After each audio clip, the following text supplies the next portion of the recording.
Before we move on to our second question, a question just popped in my brain as you're talking. Mhm. It's easy to get a child. Let me see what you're looking at.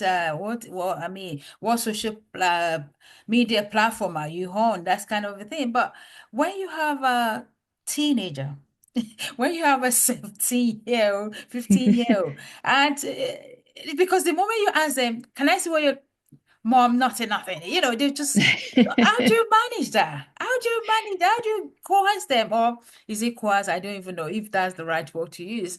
How do you get them to share with you what they're watching? Yeah, it's really interesting.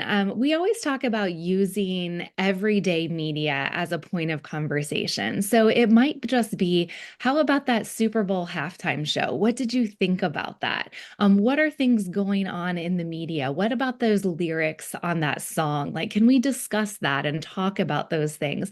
Using those everyday media images when they pop up, when we see them, and using the age old, what are your friends doing, right? Do your friends ever do this? Taking them personally out of the situation and using situational context like, has this ever happened to any of your friends? Or what would you do in this situation? So really kind of removing them personally from it and being more general, as if, if you were a friend and had to give your friend advice in this situation, what would you do?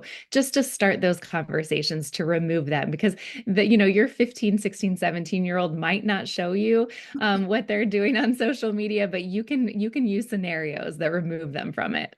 Wow, that's wisdom. Thank you. Thank you for Mhm. that. So, Yeah. what is the one thing parents are always asking you? Because I know you've worked with a lot of families. Mhm. What is the one thing parents are, always asking you? Yeah. Well, in addition to always asking how to start those conversations, they're really asking about two main scenarios, especially to us, because we work in the area of hypersexualized media and pornography. So, one, they want to know, what do you do if you suspect your child is watching pornography or looking at hypersexualized media, or they're either concerned about sexting or sending and receiving nude images. So the first one we say, well, if you're wondering if they're looking at pornography or hypersexualized media, we tell parents stay calm, right? It might be hard to do that, but stay calm. Take a breath, and we actually say to walk out of the room, and it might be hard to do that, because you want to bust in and say, what are you doing? What are you looking at? And take the laptop or the phone or the tablet or whatever it is, but we really advise just to walk out and give yourself a minute to gain composure, because it really matters how you approach the situation. And go back in and approach when you feel ready, right? You have to give yourself a second to go back in. But when you do go back in, you just say, we have to talk about this. And I'm going to let you decide when and where that happens, right? Give your kiddo the space to say, hey, I see what's going on.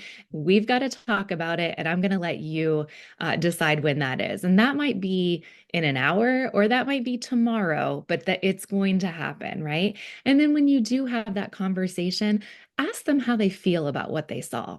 Right.